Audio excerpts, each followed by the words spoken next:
que é isso daí mesmo. Você quer ver outra coisa que as pessoas não têm noção? É assim, mas por que não acha alguém no mar? Não acha. Não acha. Putz, é mesmo, né? Não acha. É muito difícil. Por que o pessoal estava falando que seria difícil achar o submarino, mesmo se ele estivesse na superfície? Por quê? Porque é difícil. Porque o mar é muito grande. O negócio some.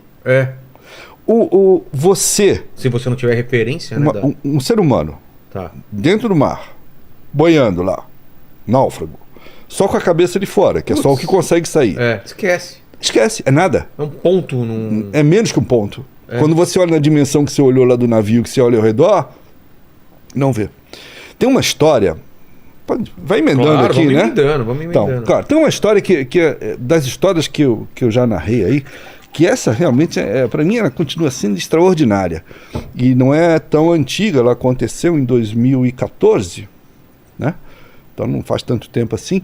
Mas um pescador, que era um pescador salvadorenho, mas vivia na costa do México, ele saiu para pescar na costa ali, da vila onde ele morava, ele e um companheiro dele num barco aberto, tipo uma canoa grande assim, de fibra de vidro, saindo para pescar, com um motor de popa. E o tempo virou, ficou ruim, eles resolveram voltar. A hora que eles resolveram voltar, o motor não pegou, o vento muito forte foi empurrando eles e eles foram levados pela correnteza e pelo vento. Isso na costa do México, tá? Eles não tinham nada, porque eles estavam iniciando a pescaria, não tinham nem pescado nada ainda, e tudo que eles tinham no barco, que era uma canoa aberta, uma canoa de mais ou menos uns 5, 6 metros de comprimento, era uma caixa de isopor muito grande, onde eles colocariam o peixe que eles pescassem. Era tudo que eles tinham ali. E eles foram sendo levados pela tempestade, pelo vento, pela correnteza, não tinham como voltar, não tinham remo, o motor não pegava, foram sendo empurrados. Bom, eu vou resumir a história para você. Um dos dois morreu. Depois de 3 ou 4 meses ele morreu de inanição, desidratação, morreu. Porém o outro sobreviveu. 4 meses? Não. O primeiro morreu com 4 meses. O que sobreviveu ficou 14 meses. Como assim? Como? 14. E a água? Sabe o que é 14 meses? É um ano. É um ano inteiro, mais 2 meses. Nossa, cara. Se você voltar no tempo, você tem que lembrar onde você estava em abril de 2022. Exato. Você não lembra? Não lembro. É mais ou menos de lá para cá o que o cara passou a deriva no barquinho, tecnicamente sem nada. Ele não tinha água e não tinha comida. Né? Ele tinha equipamento de pesca, porque ele saiu para pescar, mas ele não tinha isca, por exemplo, para colocar ali. Até porque, durante a tempestade, eles perderam muitas coisas e caíram do barco. Bom, esse cara sobreviveu 14 meses, é o recorde absoluto de sobrevivência no mar, que para mim é uma coisa assim absolutamente extraordinária, alguma pessoa conseguir passar mais de um ano vivendo só do recurso que ele consegue capturar no mar. O que nós estamos falando? Água de chuva, quando chovia, né? E a principal fonte de alimentação que ele teve foram as tartarugas. Que era fácil de pegar? Sim, porque a tartaruga, ela sobe para respirar, né? Ela não é um animal tão veloz assim, ela sobe, dá uma parada na superfície. E se ela não for de bom tamanho, se ela for um tamanho pequeno, uma pessoa consegue agarrar uma tartaruga e puxar. Que é a técnica que ele desenvolveu. Então, peixe ele não conseguia pegar? Não, ele conseguia pegar peixes voadores. Quando acidentalmente o peixe, durante a noite, os peixes voadores pulam e eventualmente caem dentro do barco, né? Mas é uma coisa muito eventual. Mas a base de tudo comia cru, claro, né? Claro. Nossa, não tinha micro-ondas. Ele não tinha um foguinho para fazer. Nada. Faz um fogo e faz um buraco na canoa, né? E a questão é a seguinte, ele se alimentava da tartaruga, porque a tartaruga, além de ter a carne, o sangue da tartaruga é muito nutritivo, né? Então ele conseguia se hidratar. Ele tinha uma faca, ele tinha alguma coisa?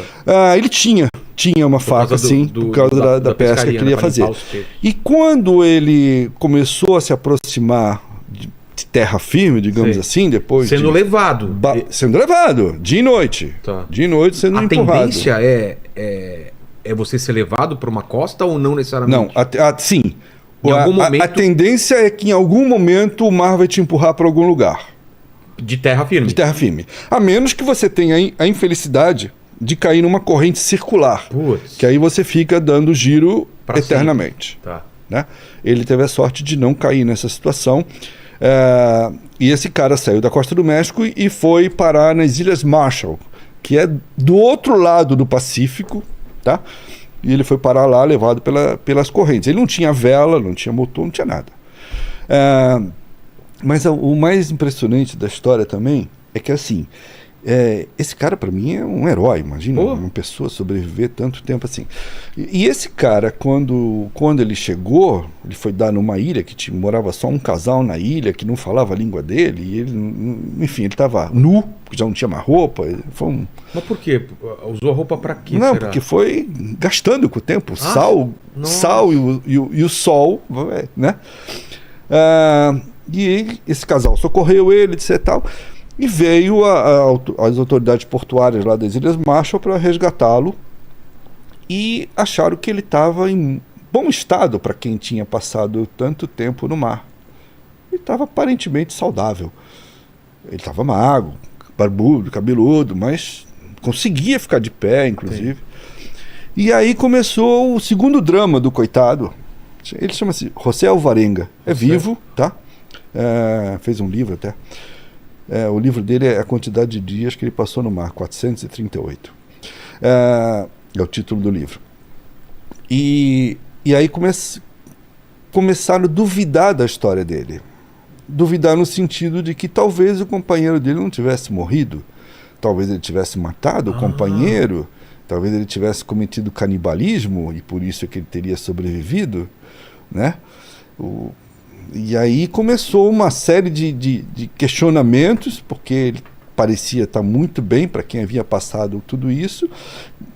Colocaram o coitado até em detector de mentira, para ver se ele caía em contradição, e não, porque a história dele era coerente, né? E aí ele saiu das Ilhas Marshall, voltou para o México, foi visitar a família do colega dele, com a mãe colega dele e tudo mais. E aí, passado um tempo, ele pegou um jornalista para escrever o livro, contar a história dele, fez o livro. Quando ele fez o livro, a família do colega dele, que havia recebido ele muito bem, etc. Tal, a família mudou a interpretação, falou, não, ele está querendo ganhar dinheiro com essa história, então vamos processá-lo. E aí começou o terceiro martírio dele, que foi tomar processo na justiça, da família do companheiro que morreu, levantando de novo a suspeita dele ter cometido canibalismo. E na época eu acompanhei muito de E como se prova que não fez uma coisa? Então, esse é que é outro lance do mar. O mar não tem testemunha, né, cara? Não tem ninguém lá no meio vendo você. Satélite não pega. Vou dar um exemplo. O cara ficou 14 meses à deriva no mar e ninguém viu o cara. Nenhum navio avistou o cara.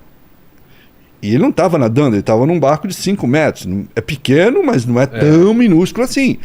E ninguém viu o cara. Isso no século XXI já. Exato, então tem satélite, GPS, tem o escambau, e ninguém localizou, ninguém visualizou o cara. Então você some no mar e ninguém fica sabendo. O mar é muito propício, por essa característica, a você cometer ato ilícito. Você está comigo no barco, eu tenho uma desavença contigo, eu te empurro na água. Eu não preciso te matar. Eu só te empurro na água. Pronto. Você está morto. Caiu no meio do mar, no alto mar, caiu do mar, você está morto. Ninguém consegue nadar. Você vai morrer. O teu organismo não vai aguentar o esforço, o teu organismo não vai aguentar a temperatura, a hipotermia, você vai morrer, né? Então é assim, é um ambiente perfeito para o crime perfeito. Entendi. Porque não tem testemunha, não tem câmera de segurança, não tem nada.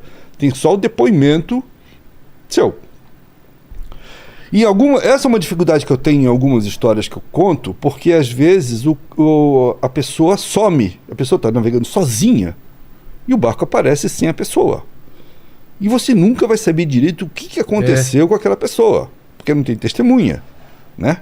Então você começa a partir de conjecturas e pessoas que cercavam aquela pessoa para ver se ela teria feito, tinha algum hábito que resultasse numa imprudência, e a queda no mar. Se você está num barco sozinho, navegando, o que é muito comum, tá? Fazendo uma travessia longa, e você tem a infelicidade de cair no mar, escorrega. Sei. Está num ambiente molhado. Claro. Escorrega, caiu no mar, você está morto. Ué, não consegue voltar pro barco? Se o barco tiver em movimento, como acontece, tá. um veleiro oceânico, é movido pelo Putz, vento. esquece. Se o vento está levando, a chance de você conseguir alcançar o barco é pequena. É possível. Já aconteceram casos da pessoa voltar, né? Mas é Mas pequena. o vento parou também, deu uma... O vento não pode estar forte, É. a pessoa tem que ter uma boa capacidade de natação, né? Para ela conseguir voltar ao barco. Porém, tem um outro problema também. É uma série de problemas. Às vezes ela consegue chegar no barco, mas dependendo do barco que é, ela não consegue subir no barco. Meu pai quase morreu assim, com um caiaque, cara. Exato. Meu pai nunca tinha andado de caiaque, colocou na cabeça, vou comprar um caiaque, aqueles caiaques antigos, né? Aham. Sem trava e tal. Aham. Foi pro meio do mar, caiu do caiaque, virou, não conseguia subir, Pois tava é. perdendo a força. Quem salvou ele foi um surfista que viu ele lá, porque a gente não via mais ele tava muito lá pro fundo. Um surfista por acaso viu ele e deu a prancha e tal e foi levando, porque ele não conseguia, porque tem uma força, tem que colocar o negócio, subir, não é fácil. E o caiaque ainda é baixo. Agora você imagina um barco com um casco mais alto, Exato. você tá aqui, a água tá aqui em você estica o braço e você não consegue chegar Até a beirada. no piso do barco. Cara, que desespero. Então você não tem como dar um impulso É. para subir no barco. Já houve um caso célebre, virou até filme, inclusive, de um grupo de amigos, de casais, fazendo um cruzeiro na Europa. Pararam um iate que eles tinham alugado para tomar banho no verão. Mergulharam, foram mergulhando. O último que mergulhou esqueceu de baixar a escadinha. Ai. Ele só esqueceu de descer a escadinha. E aí, quem Não. disse que eles conseguiam voltar pro barco? Não voltaram? Não, morreram todos. Cara, Os corpos foram achados próximo do barco. que absurdo. Eles simplesmente não conseguiam, tentaram de todas as formas, tentaram pelo cabo de âncora, não conseguiram voltar pro barco. É por isso que o pessoal fala Por que um você tem simples detalhe, porque É. esqueceram de baixar a Por isso que o escadinha. pessoal fala que você tem que respeitar o mar, né? Muito. É. Quando eu... Mas para fechar aquela história do... Como chama? Do José? Do José. Provaram alguma coisa? Não. Existe ainda um... Tem a chance dele ter cometido o canibalismo? Não, eu não acredito. Eu não acredito porque eu acompanhei muito de perto esse caso na época. Eu quase fui para as Ilhas Marshall atrás dele porque eu estava impressionado com a história. E eu não acredito. Esse Primeiro cara, porque ele era um cara consegue extremamente... trazer pra cá pra entrevistar? Imagina... Cara, eu queria muito. Vamos ver se a gente consegue. Então, ele é muito religioso, né? Sim. E ele conta que quando o amigo dele entrou no processo de Ele morreu, definhar, né? morreu por falta de alimento. De alimento mesmo. Porque o amigo dele, ao contrário dele, desenvolveu uma náusea que ele não conseguia nem botar na boca o que eles tinham para comer. Mesmo que fosse um pedacinho, ele não conseguia. Botava na boca e vomitava. Então ele foi Que não é fácil foi também, né? enfraquecendo, foi desidratando até que ele morreu. Imagina você comer um negócio Que ele conta, né? comer tartaruga. E aí ele conta que, inclusive, que ele ficou um bom tempo ainda com o companheiro morto no barco, Pensando o que ia fazer? pensando o que ia fazer, até que ele, dias Jogou. depois, resolveu, segundo ele, né? Depositar no mar. Eu acredito no cara. O cara é muito humilde, muito religioso, ele fala com muita naturalidade. Mas vamos partir do pressuposto que ele fosse obrigado a comer a carne do companheiro para Sim. sobreviver. Sim. Qual seria o julgamento da sociedade? Porque ninguém tá nessa, Então, ninguém tá nessa situação. O canibalismo é sempre visto com repulsa, Teve aquele né? caso do Chile, daquele avião que caiu nos Andes, né? É sempre visto com repulsa. Porém, em alguns casos, como seria o caso dele, inclusive, eu acho, entendo assim, seria perfeitamente compreensível. É, É uma questão de sobrevivência. sobrevivência, né? Né? Mas é um É um limite que você... muito extremo, muito extremo. O canibalismo sempre foi visto, mesmo ao longo da história, como sendo um ato abominável, né? mesmo que com o intuito Total. de salvar quem ainda está vivo, né? E não deve ser fácil também comer carne humana no desespero. Por mais que você esteja com... A parte mental é muito pesada, né? Pois é, eu imagino que sim. Você imagina. Eu imagino Tá no que meio sim. do mar, você tá pra morrer e aí, cara? Mas assim, o mar expõe as pessoas, às vezes, a situações absolutamente extremas. Mas por que no caso dele, por exemplo, ele não conseguia pescar? Sem isca você não consegue pescar? Não, assim, isso que você não consegue, né? Desculpa, mas pegar pedaço do cara. Não, quando ele conseguia capturar uma tartaruga, ele tinha material para usar como isca. Como isca. Tá? Só que ele conta que ele foi perdendo o material que ele tinha ao longo do tempo. Sim. Arrebentava um pedacinho de linha, perdia um anzol. Tempestade deve ter E no final da história, o que salvou ele, porque nem sempre ele pegava tartaruga, às vezes ele passava, segundo ele, dias. Semanas. Semanas sem comer? Sem comer. Ele tentava conservar o que ele pegava. Mas ele conta que o que salvou ele na fase final, ele não sabia onde estava, mas foram as aves marinhas. Por quê? Gaivotinhas, essas coisas. Que isso indica que você está perto? Ela é um indicativo de que tem terra por perto, se bem que tem algumas aves migratórias que atravessam o oceano, mas não era o caso, porque são aves pequenas.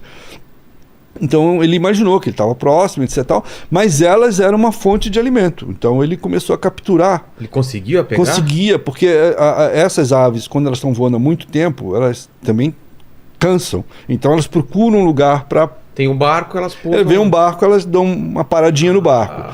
Então ele desenvolveu uma técnica, ele ficava escondido dentro dessa caixa de isopor, que ele usava inclusive para se abrigar do sol, porque o sol é cruel. Também, né? Tem cruel. Esse problema também. Então ele passava o dia inteiro... Poderia morrer de insolação. Exatamente, ele passava o dia inteiro dentro da caixa de isopor. E ele começou a desenvolver essa técnica para pegar gaivotinhas, etc. Ele ficava embaixo da caixa de isopor e do nada ele tentava agarrar. E quando ele tentava agarrar, ele quebrava as asas, ele falava, né? Do bicho não voar. E ele disse que em determinadas situações ele tinha muita dessas aves. Então ele conseguiu fazer um estoquezinho lá, mas ele conta no livro que, assim, uma ave dessa é pena e osso, não tem nada. Sério? Não tem carne. Então não saciava, né? Mas esse cara é uma história extraordinária. Imagina a pessoa passar 14 meses no mar. Ele não chegou a beber urina, não, né? Ele falou? Ele disse que no começo sim, mas quando ele passava um longo período sem chuva, que ele não ingeria a bebida, ele praticamente não tinha urina. Nossa. Ele disse que ele não bebeu água do mar. Ah, é? Não precisou. Não. O que acontece? Ele sabia. Não, a água do mar é extremamente perigosa. Bebeu. Porque ela desidrata ainda mais você. Ah, é? Ela não mata a sede, ela vai sugar o pouco da água que teu organismo ainda tem. Eu não sabia disso. Então a água do mar é uma coisa que você não deve beber. É uma ironia, que você está cercado de água por todo lado e você morre de sede. Total. Você não deve beber. Já foram feitas experiências no passado, tem umas histórias assim de até médicos que se propuseram a fazer experimento no mar, bebendo pequenas quantidades de água do mar, pouca. Sim. E que, segundo eles, tudo bem, não tiveram grandes complicações. Tá. Mas é muito perigoso beber água do mar. E ele conta que ele não bebeu, porque ele era pescador, conhecia um pouco da vida no mar, né? Mas Cara, que história. Pois é. E...